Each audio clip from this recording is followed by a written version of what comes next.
ना मैं अपने आप को वैल्यू ना करूं, अपने आप को पसंद ना करूं, अपने आप पे एतमाद ना हो, तो मैं कॉन्फिडेंट हो ही नहीं सकता। कॉन्फिडेंस की जब बात आती है, कहीं ना कहीं उसमें हम लैग कर रहे हैं।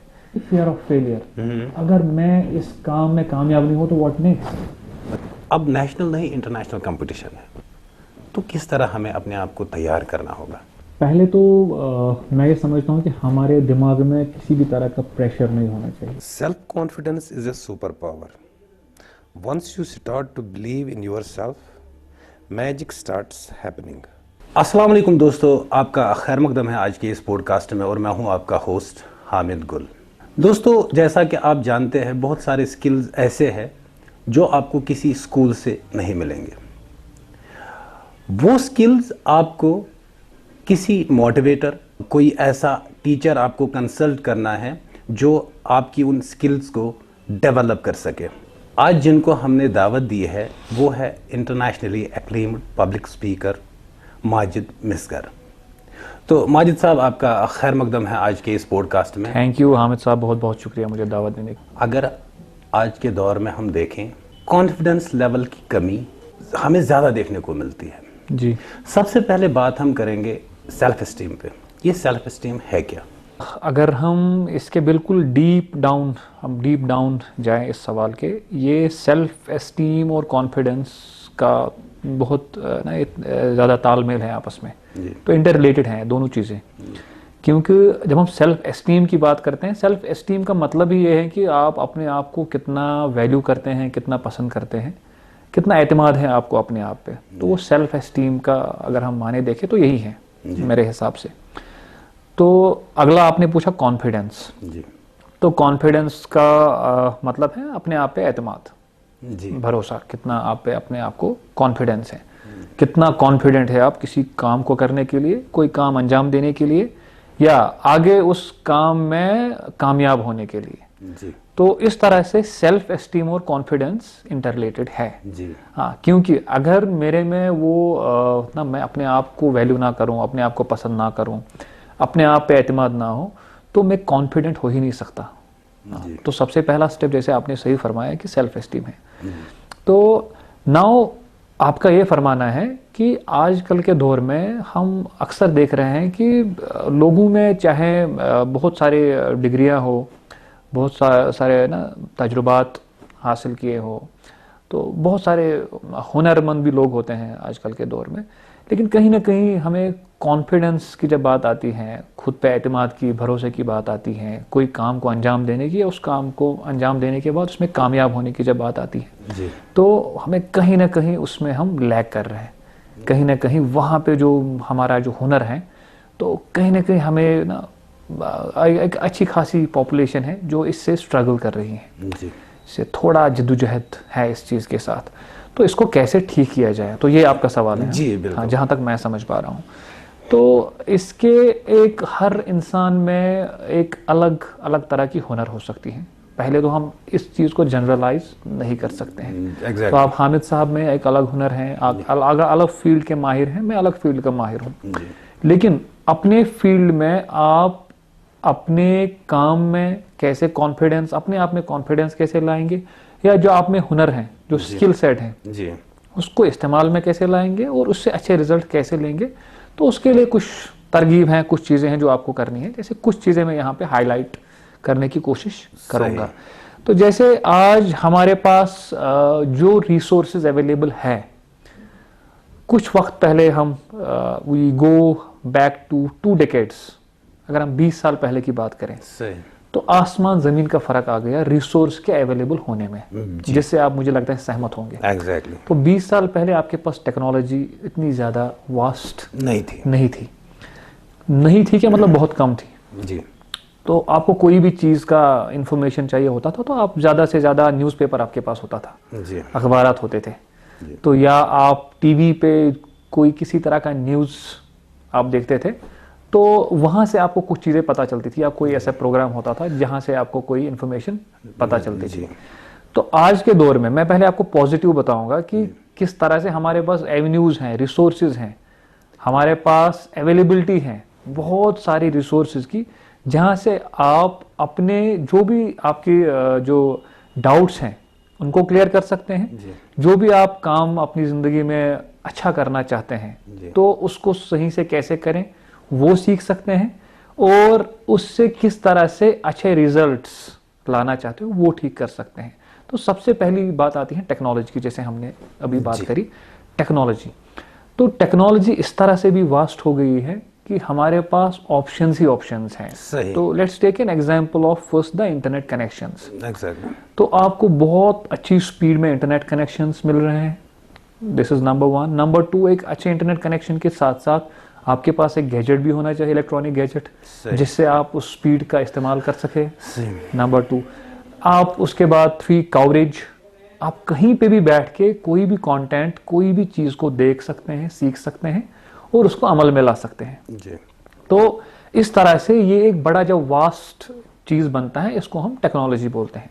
सही। तो टेक्नोलॉजी के दौर से, टेक्नोलॉजी की मदद से आप अपने किसी भी जो आपका एरिया ऑफ इम्प्रूवमेंट है, जिस चीज को आप इम्प्रूव करना चाहते हैं, चाहे सेल्फ एस्टीम हो, कॉन्फिडेंस हो, खुद में भरोसे की कमी हो, सही, खुद पे एतमाद की कमी हो, तो खुद पे हमें कॉन्फिडेंस लेवल नहीं है कहीं पे बातचीत करने की किसी जगह।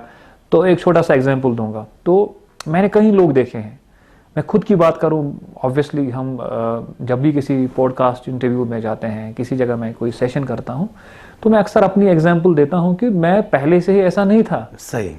तो मैंने भी जैसे जिस तरह से मैं आज बोल पाता हूँ कैमरा के सामने, लोगों के सामने, स्टूडेंट्स के सामने, अपनी ऑडियंस के सामने, तो मैं पहले से ही इतना खुल के नहीं बोल पाता था। इट मींस कि आपने भी अपना शायद कहीं ना कहीं से शुरू किया है। सही। एग्जैक्टली। तो उसके लिए अलग अलग रिसोर्स की जरूरत पड़ती है। जैसे आप नंबर वन, हमने टेक्नोलॉजी की बात की, तो मैं अपनी बात करूं तो मैं भी पहले जब स्कूल में था, फिर कॉलेज में आया जी। तो, लेकिन एक चीज थी कि मैंने कोशिश हमेशा जारी रखी। सही। हाँ, तो वो कहते हैं ना कि अगर आप कोई चीज हासिल करना चाहते हो दुनिया में, तो अगर आप में मेहनत करने की वो लगन हो और आप वो उस चीज को जरूर ना किसी भी हद तक ना वो उसको जाने के लिए जो भी एक जायज तरीके से आप मेहनत कर सकते हैं वो करें, और आपको दुनिया की कोई ताकत उसको ना हासिल करने से डिपेंड नहीं रोक करता है सकती कि आप किस तरह उस चीज को फॉलो किस तरह हाँ फॉलो करते हैं। तो मैं एक चीज बचपन से ही था कि हाँ ना ये पब्लिक स्पीकिंग में एक इंटरेस्ट अच्छा था। नॉट ओनली पब्लिक स्पीकिंग, बाकी सोशल वर्क की बात करें ना, समाज में कहाँ पे कौन सी चीज पे बात करनी जरूरी है, जहाँ से हमारा थोड़ा सा कोई इम्पैक्ट पड़ सकता है, कोई बदलाव आ सकता है।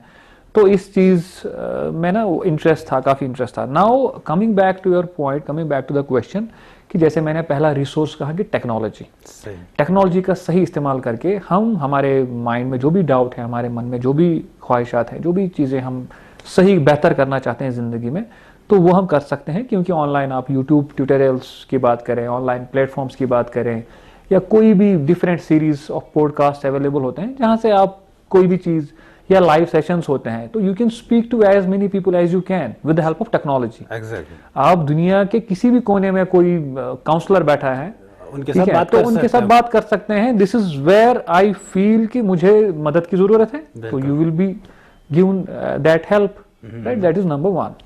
नंबर टू, ये होता है technology. Number two, now in person help. जैसे हम एक अपने शहर की बात करें, या अपने जगह की बात करें, अपने रीजन की बात करें, अपने मुल्क की बात करें, तो यहाँ पे भी आपके पास ऐसे लोग अवेलेबल हैं, ऐसे ऑप्शंस अवेलेबल हैं जिनके पास आप उठ के जा सकते हैं, उनसे अपॉइंटमेंट ले सकते हैं, उनको कांटेक्ट करके उनसे मिल सकते हैं। ये it can be anybody, it can be your teacher. आपके स्कूल, कॉलेज, यूनिवर्सिटी में आपके टीचर हो सकते हैं जो एक बहुत अच्छे मोटिवेटर हो, जो आपको लगता है कि ये आपकी किसी ना किसी तरह से मदद कर सकते हैं। सो दिस इज नंबर टू।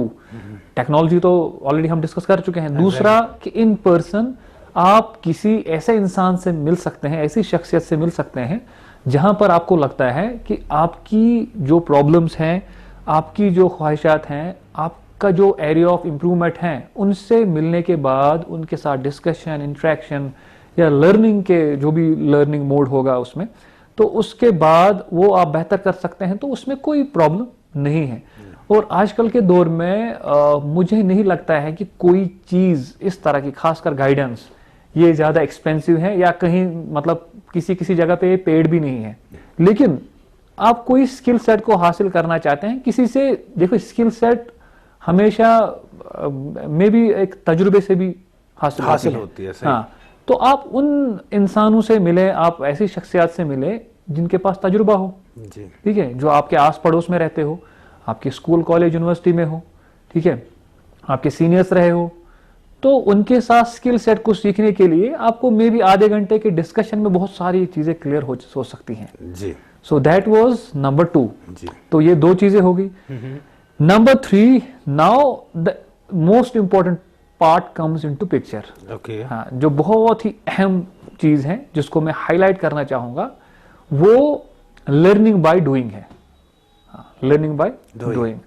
जब तक हम एक अपनी जिंदगी में कैलकुलेटेड रिस्क ना लें तब तक हम कोई भी चीज को अच्छी तरह से नहीं कर सकते, ना हासिल कर सकते। ये मेरा मानना है। सही। You can disagree with me, ठीक है, so you I every agree, right to I agree, disagree agree, agree, agree, sir. नहीं, ऑडियंस में भी देखिए हम मेरा ये मानना है हमेशा कि कोई भी बात मैं कभी नहीं समझता हूं कि मेरी बात कोई पत्थर की लकीर है। जी। सो आजकल के दौर में, आजकल के इंटरनेट के दौर में, आजकल की टेक्नोलॉजी के दौर में एक मतलब आपके पास ऐसे ऑप्शंस होते हैं कि आप किसी के साथ भी किसी भी मौजू पे डिसएग्री कर सकते हैं, कंस्ट्रक्टिव फीडबैक दे सकते हैं, डिस्कशन कर सकते हैं और उसको आगे बढ़ा सकते हैं। नाउ थर्ड पॉइंट जो मैंने कहा, जो सबसे इंपॉर्टेंट पॉइंट है, लर्निंग बाय डूइंग। अगर किसी को भी लगता है मेरी कॉन्फिडेंस लेवल उतनी ज्यादा नहीं है, मेरी सेल्फ एस्टीम में कोई कहीं ना कहीं एरिया ऑफ इंप्रूवमेंट है, इंप्रूवमेंट की जरूरत है, तो learning by doing is the best thing. Now what is learning by doing? Learning by doing is, अगर मैं कोई काम करना चाहता हूं, मैं उसको बार बार करूं, रिपीटेडली फेल हो जाऊं और कहीं ना कहीं मैं 4 बार 5 बार फेल होने के बाद so I will definitely go through it. तो ऐसा नहीं होगा कि आप 10 बार फेल होंगे। अगर आप 4 बार 5 बार 8 बार भी फेल होंगे तो 8वीं 10वीं बार कोशिश जारी है। तो learning by doing is very important. अगर हम पूरी दुनिया में जो डेवलप्ड कंट्रीज हैं तो वहां पे ये तरीका सबसे ज्यादा आजमाया हुआ और अपनाया हुआ तरीका है कि आपको लर्निंग बाय डूइंग करना है। हाँ, आपकी कॉन्फिडेंस लेवल में कमी हो, आपकी सेल्फ एस्टीम में कमी हो, या कोई भी चीज काम करने से आप डर रहे हैं, आपको लगता है कि आप ये काम सही से अंजाम नहीं दे सकते हैं, या अगर मैंने काम अंजाम दे भी दिया लेकिन इसके जो रिजल्ट्स हैं वो शायद मेरे हक में ना हो, तो जब भी हम इस मौजू पे बात करते हैं तो 3 चीजों को मैंने यहाँ हाईलाइट किया आज। Number 1 technology, number 2 in person help from the people who have already done it, and number 3 very very important learning by doing. तो लर्निंग बाय डूइंग से यही मेरा मकसद है कि आप एक कैलकुलेटेड रिस्क लो लाइफ में। अगर आप कोई ऐसा, मैं हमेशा अपने इंटरव्यूज में ये बात कहता हूँ, अगर आप कोई ऐसा काम कर रहे हैं जिसपे समाज में, आपके फैमिली में, ओवरऑल आपके एरिया में कोई नेगेटिव इम्पैक्ट ना हो, उससे किसी को कोई खराबी ना हो, अब वो काम शौक से कीजिए। चाहे आपको कभी कभी किसी काम में क्रिटिसिज्म का सामना भी करना पड़े, because when the criticism is positive, अगर वो कंस्ट्रक्टिव क्रिटिसिज्म है तो जिसको हम कहते हैं तनकीद बराए तामीर, हाँ, तो अगर वो तनकीद बराए तामीर है, आपकी बेहतरी के लिए है, तो आप उससे सीखो जी, उसमें कोई प्रॉब्लम नहीं है, आप उससे सीखो, उसमें कोई खराबी नहीं है। कोई आपको, अगर मान लीजिए हम एक पॉडकास्ट कर रहे हैं तो एक डिस्कशन इंटरेक्शन चल रहा है, तो कल को आप इसको ऑब्वियसली अपलोड करेंगे, फिर लोग इस पे कमेंट्स लिखेंगे, तो किसी को ये पॉडकास्ट में कोई कमी नजर आएगी तो वो उसको पॉजिटिवली कमेंट करेंगे, वो क्रिटिसाइज करेंगे, बोलेंगे ये तनकीद बराए तामीर है, आप इसको ऐसे कर सकते हैं, आगे बेहतर कर सकते हैं, तो उसको हम खुशी खुशी एक्सेप्ट करेंगे और आगे वाले एपिसोड्स में उसको ठीक करेंगे। तो ये एक छोटा सा एग्जाम्पल है। इसी तरह किसी भी काम को करने के लिए जब आप लर्निंग बाय डूइंग करेंगे, आप वो अपने ही काम से खुद सीखेंगे कि कहां पे गलती हुई, मैं फेल हो गया, दोबारा उसको करेक्ट करूंगा, तो वो सबसे बेस्ट तरीका है किसी भी काम करने का सबसे बेस्ट तरीका है लर्निंग बाय डूइंग। और कैलकुलेटेड रिस्क लेना, मैं रिपीट करूंगा, कैलकुलेटेड रिस्क मतलब कि अगर मैं रिस्क ले भी रहा हूं लेकिन ये कैलकुलेटेड है, इससे खुदा न खास्ता नुकसान नहीं हो सकता, अगर छोटा मोटा नुकसान होगा भी लेकिन मैं सीखूंगा जरूर इससे। सही, तो ये मेरा मानना है। हम लोग पढ़ते बहुत हैं जी, जैसे आपने कहा कि सोशल मीडिया से कहीं से भी हम नॉलेज गेन कर सकते हैं। कुछ लोग ऐसे भी हैं जो बहुत ही काबिल तरीन हैं जी, वो सोशल मीडिया से भी नॉलेज अपने लिए गेन कर रहे हैं, लेकिन जब बोलने की बारी आती है पता नहीं उनके अंदर एक थ्रेटनेस सी पैदा हो जाती है, वो नहीं बोल पाते। तो उनके लिए आप क्या सजेस्ट करना चाहेंगे, उनको क्या करना चाहिए फिर वो थ्रेट निकालने के लिए? जी। और अच्छी तरह से हम कोई काम को अंजाम देना चाहते हैं तो उसके लिए प्रैक्टिस बहुत ज़रूरी है। जी। हाँ, तो एक होता है हम मैदान में जाएंगे और वहाँ पे बिना प्रैक्टिस के जाएंगे और किसी क्रिकेट, फुटबॉल, हॉकी, कोई भी स्पोर्ट ले लेते हैं, हम कोई भी फील्ड ले लेते हैं, तो हम विदाउट प्रैक्टिस जाएंगे तो शायद हम उतना अच्छा परफॉर्मेंस नहीं दे पाएंगे। तो एक सीधी सी बात है। जी। किसी भी आप एथलीट की बात, आप एग्जाम्पल ले लीजिए, किसी भी क्रिकेटर की एग्जाम्पल ले लीजिए, किसी भी इंसान की, ऐसे इंडिविजुअल की एग्जाम्पल लीजिए जिसने अपनी ज़िंदगी में बहुत कुछ हासिल किया हो, लेकिन ऐसा कभी भी पॉसिबल नहीं है उस इंसान ने उसके पीछे का जो मेहनत, हार्ड वर्क है, नहीं किया हो। तो ये मुमकिन ही नहीं है। जी। तो अगर मैं एक इंडिविजुअल हूँ, मैं एक इंसान हूँ, मेरे में इल्म बहुत ज़्यादा है, मैं पढ़ाई करता हूँ, मैं बुक्स पढ़ता हूँ, मैं ट्रैवल करता हूँ, मैं लोगों से सीखता हूँ, मैं तजुर्बों से सीखता हूँ, लेकिन जब बात आती है मुझे कैमरा के सामने बात करने की, लोगों के सामने बात करने की, किसी फोरम में उठ के बात करने की, आपका सवाल ये था कि इसको कैसे हम ओवरकम करें, इस फेयर को। जी। इसको स्टेज फेयर कहते हैं, कैमरा फेयर, माइक फेयर। तो बहुत सारे लोगों को ये इस तरह का ना ये डर रहता है जी। कि मैं फोरम में नहीं बोल सकता हूँ। क्लासरूम में स्टूडेंट्स की बात करें तो 60-70 बच्चे क्लास में होते हैं, तो टीचर ने मुझे उठाया तो मैं बात भी नहीं कर पा रहा हूँ। सही। तो ये एक कोई, सबसे पहले ये चीज़ है कि ये कोई प्रॉब्लम नहीं है। सबसे पहले हम ये समझ लें, जी। ये कोई खामी नहीं है आप में, ये कुछ नेचुरल चीज़ है।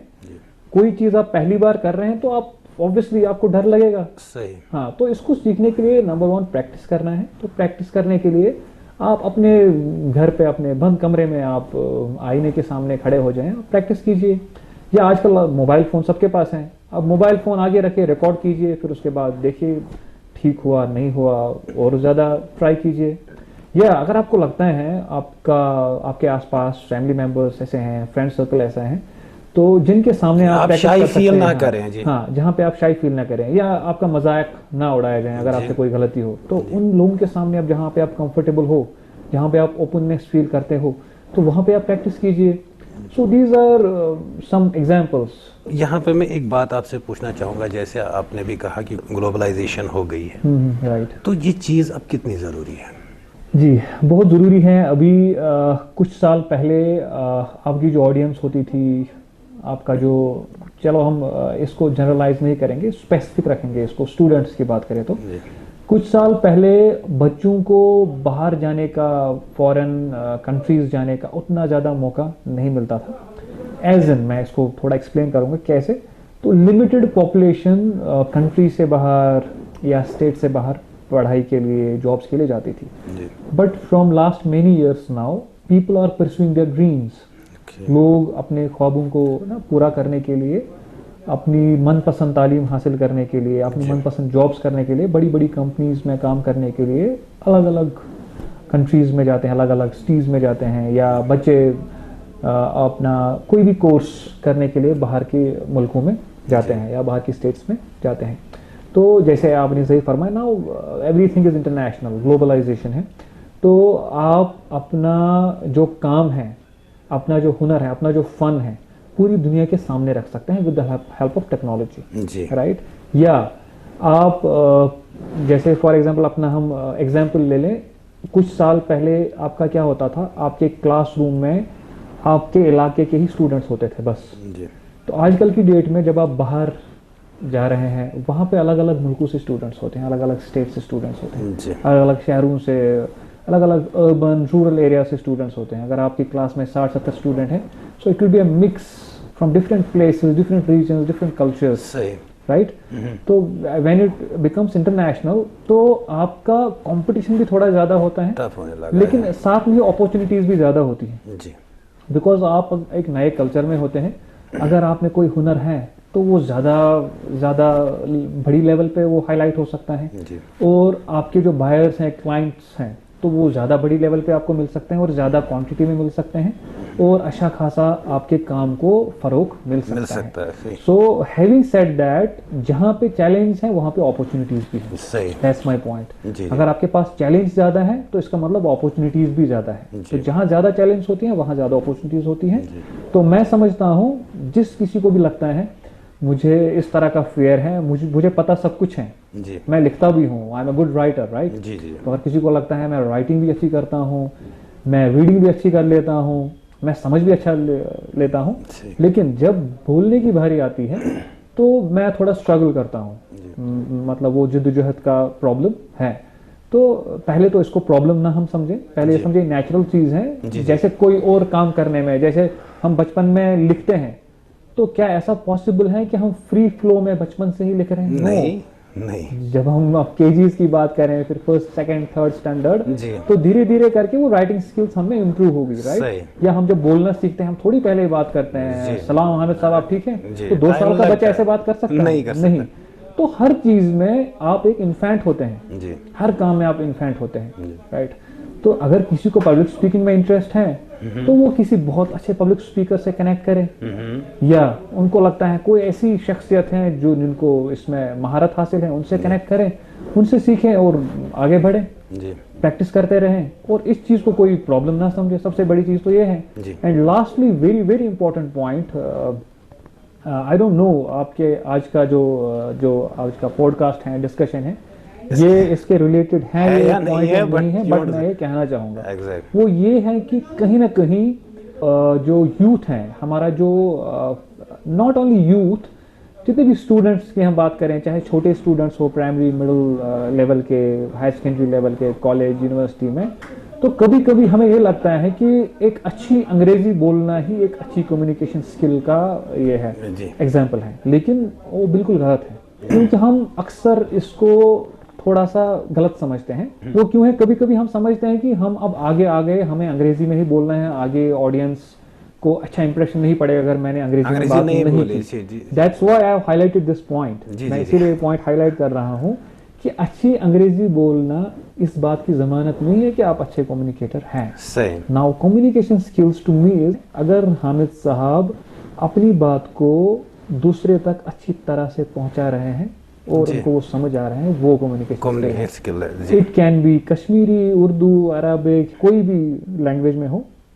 तो अगर हम अभी बात कर रहे हैं, हाँ, मैं if I am able to put across my words correctly to the opposite person, ठीक है, और उनको वो अच्छी तरह से समझ आ रहा है, then I got good communication skills. So for me वो एक कम्युनिकेशन स्किल है। आपकी बात दूसरे को समझ आ जाए, चाहे वो किसी भी लैंग्वेज में हो, वो एक अच्छी कम्युनिकेशन स्किल की जमानत है। और हाँ, कहीं पे भी आपको मौका मिल रहा है किसी फोरम में बोलने का, आप जिस लैंग्वेज में, जिस पॉइंट ऑफ टाइम पे कंफर्टेबल है, आप उस लैंग्वेज में बात कीजिए, सो दैट, जैसे अगर वो लैंग्वेज लोगों के साथ, जैसे एक छोटी है ना, एक जोक में बताऊंगा आपको, आगे आपके जो ऑडियंस हैं वो अरबिक समझते हैं, आप वहाँ कश्मीरी बोलेंगे तो वो गलत बात होगी ना, obviously. But I am telling you as and when, जो भी जो सिचुएशन है उसके हिसाब से आप बोलेंगे तो देयर इज नो, सामने वाले को समझ आना चाहिए। अब नेशनल नहीं, इंटरनेशनल कंपटीशन है, तो किस तरह हमें अपने आप को तैयार करना होगा? पहले तो मैं ये समझता हूँ कि हमारे दिमाग में किसी भी तरह का प्रेशर नहीं होना चाहिए जी। बिकॉज जब आपने ऐसी बात कही, कंपटीशन की बात, तो पता नहीं क्यों हमारी यूथ में, हमारे स्टूडेंट्स में तो अननेसेसरली वो, कभी कभी मैं आई फील फॉर देम, तो मुझे लगता है अननेसेसरी हमें प्रेशर बिल्डअप नहीं करना चाहिए, उतना ज़्यादा प्रेशर जो वो तो अडॉप्ट जिसमें वो ना हो वो बहुत ज़रूरी है। एक पेरेंट्स के लिए भी, हमारे जो असातिज़ा हैं, टीचर्स कम्युनिटी है हमारी, हमारे स्कूल्स कॉलेज हैं, तो इस तरह का सिस्टम क्रिएट करना हमारे स्कूल्स कॉलेज में, ताकि बच्चों पे प्रेशर ना आए। सबसे पहला पॉइंट मेरा ये होगा। जब हम कंपटीशन की बात करते हैं, अब नेशनल इंटरनेशनल कंपटीशन है, सो व्हाट, कंपटीशन है, उसके लिए हमें खुद को तैयार करना है, ना कि प्रेशर लेना है जी, ना कि अपनी सेहत या अपनी जो जहनी जो सेहत है उस पर हम, मेंटल हेल्थ पे हम कॉम्प्रोमाइज़ ना करें। फिजिकल हेल्थ के साथ साथ मेंटल हेल्थ भी बहुत ज़रूरी है, तो हम प्रेशर ना लें। सबसे पॉइंट नंबर 1 इज हम अननेसेसरी प्रेशर ना लें, हम रिलैक्स होके सोचें हमें क्या करना है, जी हम जॉट डाउन करें जो भी चीज़ें हमें ठीक लगती हैं, जो भी हमें जिस चीज़ में हमारी महारत है, तो उस चीज़ को हम उस चीज़ पे अपनी स्किल सेट पे हम काम करें। अगर मेरे में कोई हुनर है, ठीक है, या मैं किसी चीज़ को अपना हुनर बनाना चाहता हूँ, जी तो उस पर प्रैक्टिस करूँ, उस पर काम करूँ, ठीक है। जी तो नंबर वन हमें बहुत ज़रूरी है कि हमें आइडेंटिफाई करना है कि अगर मुझे किसी चीज़ से अननेसेसरी प्रेशर आ रहा है तो वो मैं उसको अवॉइड करूँ। Number two, I have to identify कि मेरे में क्या हुनर है, या मेरे में कौन सी चीज़ आगे हुनर बन सकता है, मेरा हुनर बन सकता है, जी उस पर मुझे काम करना है। Because why I highlighted these 2 points is कि पुराने ज़माने में बहुत साल पहले हमारा एजुकेशन सिस्टम कैसा चल रहा था कि आपके जो मार्क्स हैं उसके बेसिस पे आपको जॉब्स मिलेगी, आपका जो परसेंटेज है उसके बेसिस पे जॉब्स मिलेगी, और उसी के बेसिस पे आपका आगे ना आपकी जो लाइफ है, जो जर्नी है वो चलेगी। जी but now things have drastically changed and there is a positive change. वो पॉजिटिव चेंज क्या है? आपकी हुनर, आपकी काबिलियत, आपका टैलेंट, उस पर आपको जॉब्स मिलती है, जी आपके स्किल सेट पे आपको जॉब्स मिलती हैं, जी जो बहुत सारे मुल्कों में पहले से ही था, बहुत सालों से चल रहा था। तो अब पूरी दुनिया में इस तरह का जो है, जो माहौल बना हुआ है कि आप अगर कोई हुनर रखते हैं, कोई स्किल सेट है आपके पास, तो आप दुनिया में कहीं भी अच्छी जॉब पा सकते हैं, या आप कोई भी अपना काम, आप एंटरप्रेन्योरशिप में जा सकते हैं, आप अपना काम कर सकते हैं अगर वो आप में हुनर हो। तो ये चीज़ को आइडेंटिफाई करना हमें खुद तक है, जी और उसके बाद एक अच्छा मेंटर भी ढूंढ ले तो उसमें कोई खराबी नहीं है। जी अगर आपको लगता है किसी में इस चीज़ का तजुर्बा है, जी आपको लगता है मेरी किसी तरह से मदद कर सकता है, तो हम वो हेल्प सीख करें, जी और साथ साथ अपनी हुनर को कंटिन्यू करने के लिए उस पर प्रैक्टिस करें, अपना जो स्किल है उस स्किल सेट को आगे बढ़ाने के लिए प्रैक्टिस करें। ये 2-3 चीज़ों का बहुत ज़रूरी ख्याल रखना है, और साथ में फियर ऑफ फेलियर जो है जी उसको दिमाग से निकालना है। जी so one of the most important points जो मैं आज हाईलाइट करूंगा, फियर ऑफ फेलियर, जी जो आजकल मुझे लगता है बहुत लोग इस चीज़ से ना, इस फेयर से बहुत ज़्यादा ना, इस फेयर में बहुत डिप्रेशन लिए हुए हैं कि जी बहुत इन्वॉल्व है कि फियर ऑफ फेलियर, अगर मैं इस काम में कामयाब नहीं हो तो व्हाट नेक्स्ट। ओके हाँ, so rather than thinking about fear of failure, तो एक पॉजिटिव मैनिफेस्टेशन रखो, ये सोचो कि अगर मैं इसमें कामयाब हो तो कितना अच्छा होगा। जी so this is all up to us, ये हमारे दिमाग पर है कि हम कैसे पॉजिटिव मैनिफेस्ट करें, और फियर ऑफ फेलियर ना रखें, ठीक है। अगर हम फेल भी हो गए दोबारा ट्राई करेंगे, तीसरी बार करेंगे, जब तक हम इसमें कामयाब नहीं होंगे तब तक ट्राई करते रहेंगे। जी। तो लास्ट में आपसे एक मैसेज चाहूँगा मैं कि इसीलिए मैंने एक क्वेश्चन किया था कि गवर्नमेंट के पास अब इतने जॉब्स नहीं है कि जितने मतलब स्टूडेंट निकल रहे हैं, तो जाहिर सी बात है प्राइवेट सेक्टर में उनको अपने आप को प्रूव करना होगा, तो क्या मैसेज रहेगी आपकी? ओके, आपने बहुत अच्छा सवाल कहा। इसका मेरा एक मैसेज भी कहूँगा और एक पीस ऑफ एडवाइस भी कहूँगा, एक सजेशन भी कहूँगा कि जब हम कहते हैं कि जॉब्स नहीं हैं, तो कहीं ना कहीं मुझे लगता है कि ये थोड़ा सा कॉन्ट्राडिक्टरी है, तो जॉब्स नहीं है। तो मैं समझता हूँ ऐसा बिल्कुल भी नहीं है कि ज़ीरो जॉब्स होते हैं, देयर आर जॉब्स। हाँ, जॉब्स होते हैं गवर्नमेंट सेक्टर में, चलो मानते हैं लिमिटेड जॉब्स हैं, but there are private jobs also, private sector में भी जॉब्स होती हैं। तो कुल मिला के there are always some jobs available, ऐसा नहीं कि ज़ीरो जॉब्स हैं। ओके अगर फॉर एग्जांपल एक कॉलेज में 1000 स्टूडेंट हर साल पास आउट होते हैं, अलग अलग डिग्रीज कोर्सेज करके, तो उनको एक प्राइवेट या गवर्नमेंट सेक्टर में मिला के कितनी जॉब्स अवेलेबल होती हैं और वो पोजीशंस फिल होती हैं। तो ये एक ना हमारा नज़रिया है इसको समझने का। तो दूसरा होता है हम कहते हैं कि जॉब्स नहीं है, ठीक है। मैं समझता हूँ कि ये कहने से बनस्बत हम ये कहें कि एम्प्लॉयबिलिटी है या नहीं है। नाउ उसका क्या फ़र्क है, ये क्या डिफरेंस है, एम्प्लॉयबिलिटी क्या है, ये थोड़ा सा आप हाँ, एक्सप्लेन ये कीजिए। मैं एक्सप्लेन करूँगा। एम्प्लॉयबिलिटी इज, अगर मैं कॉलेज से एक MBA पास आउट हूँ, क्या मैं एम्प्लॉयबल हूँ या नहीं हूँ, क्या मेरे में वो हुनर है कि नहीं है कि मुझे कोई कॉर्पोरेट जॉब एक्सेप्ट दे, करें, जॉब दे, या गवर्नमेंट सेक्टर में मुझे जॉब मिले। तो पहले हमें वो देखना है, पहले हमें अपने आप को एम्प्लॉयबल बनाना है। जी तो वो एम्प्लॉयबिलिटी बहुत ज़रूरी है। जी तो बट अनफॉर्चुनेटली अगर हम बात करें अपनी कंट्री की, तो इंजीनियरिंग ग्रेजुएट्स की बात करें या हम बिजनेस एडमिनिस्ट्रेशन की बात करें MBA में, तो एम्प्लॉयबिलिटी रेट उतना एनकरेजिंग नहीं है। हाँ, उतना एनकरेजिंग नहीं है। So I will not go to the percentage and all, but I tell you not encouraging, जी नॉट एनकरेजिंग एज इन अगर हमारे हर साल एक कॉलेज से 100 MBAs निकल रहे हैं तो उसमें से 50 ना जो हमारे स्टूडेंट्स हैं आउट ऑफ 100 50 को भी अच्छी कंपनीज में अच्छी जॉब्स नहीं मिल रही हैं। सही, ठीक है, सो दैट समहाउ मीन्स हमें एक सारा कहीं ना कहीं मैकेनिज्म को थोड़ा सा बदलाव उसमें ज़रूरत है। जो हमारे कॉलेज में पढ़ाने का तरीका, हमारे जो स्किल सेट को इम्प्रूव करने का तरीका, तो वहाँ पे थोड़ा रिफाइन करने की ना वो कोशिश करनी है। So thanks to the department of education, thanks to the government, recently अगर आपको पता होगा, सो न्यू एजुकेशन पॉलिसी 2020 तो अमल में लाई गई जी है। जी जी हाँ, तो जितनी जल्दी वो आई एम नॉट श्योर कि वो अभी अमल में लाई गई है, बट इट वाज अप्रूव्ड। जी हाँ, तो अगर न्यू एजुकेशन पॉलिसी को अमल में लाया जाए तो आई बिलीव कहीं ना कहीं इट हैज़ बीन स्टार्टेड ना, इट हैज़ बीन स्टार्टेड, उसको इस्तेमाल में ना लाया जाएगा। इसी I am not sure, probably इसी साल से उसको अमल में लाया जाएगा, इंशाल्लाह आगे लाया जाएगा पॉलिसी को। हाँ, सो न्यू एजुकेशन पॉलिसी में ऐसे कुछ रिफॉर्म्स हैं कि जहाँ पे आपको स्किल सेट पे वो पूरा जोर दिया जा रहा है, स्किल सेट इंप्रूव करने पे जोर दिया जाएगा, तो इवेंचुअली क्या होगा, आपकी जॉब्स जो होगी उसमें लोग एम्प्लॉयबल होंगे। तो now lastly what I want to highlight here is employability। तो क्या मैं एम्प्लॉयबल हूँ, सबसे पहले मुझे उस पर काम करना है कि मुझे एम्प्लॉयमेंट मिले। ठीक है, तो उसके लिए मुझे स्किल सेट ज़रूरी है, या मुझे जो भी एकेडमिकली मुझे एक स्ट्रॉन्ग होना चाहिए, और साथ में स्किल सेट भी ज़रूरी है।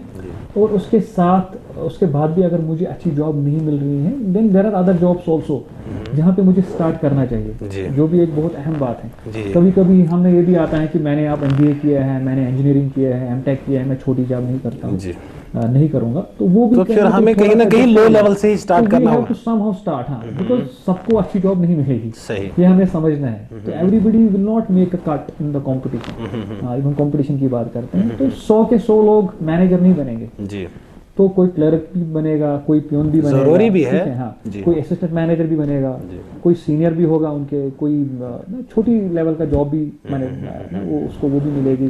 किसी को फैक्ट्री में भी काम करना है, ठीक है, किसी को एंटरप्रेन्योर भी बनना है, किसी को लोगों को जॉब्स भी देनी है। So it's a mix.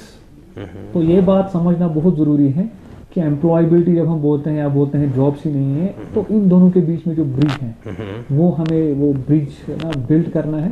हमें देखना है जितने लोगों को हम कॉलेज में ना MBA इंजीनियर्स प्रोड्यूस करते हैं, कोई भी डिग्रीज होल्डर्स निकलते हैं, डिग्री होल्डर्स निकलते हैं, तो उनको एम्प्लॉयबल बनाए पहले, ठीक है। तो फिर अगर ना चाहे किस्मत की बात हो या हमारे नंबर ऑफ पोजीशंस अवेलेबल उतनी नहीं है, then they can try for other jobs also. But सबको अच्छी जॉब्स पहले ही नहीं मिलेगी, हमें कहीं ना कहीं से शुरू करना है जी। हाँ, so that's my piece of advice जी। तो नाज़रीन, ये थे माजिद मिसगर साहब, जो इंटरनेशनल स्पीकर है, जो हमारे साथ बात कर रहे थे। इनका मानना है डिग्री के बाद आपको पहले अपने आप को प्रूव करना पड़ेगा जॉब के लिए, उसके बाद दुनिया में आपके लिए जॉब की कमी नहीं है, आप कहीं भी जॉब पा सकते हैं, और अपनी कॉन्फिडेंस लेवल को आपने बिल्ड करना होगा, तभी आप दुनिया में कामयाब है। तो माजिद भाई, thank you for this great conversation. तो आज हम इस पॉडकास्ट को यहीं पे इख्तिताम करते हैं, मिलते हैं अगले प्रोग्राम में, दीजिए इजाज़त, अल्लाह हाफिज़।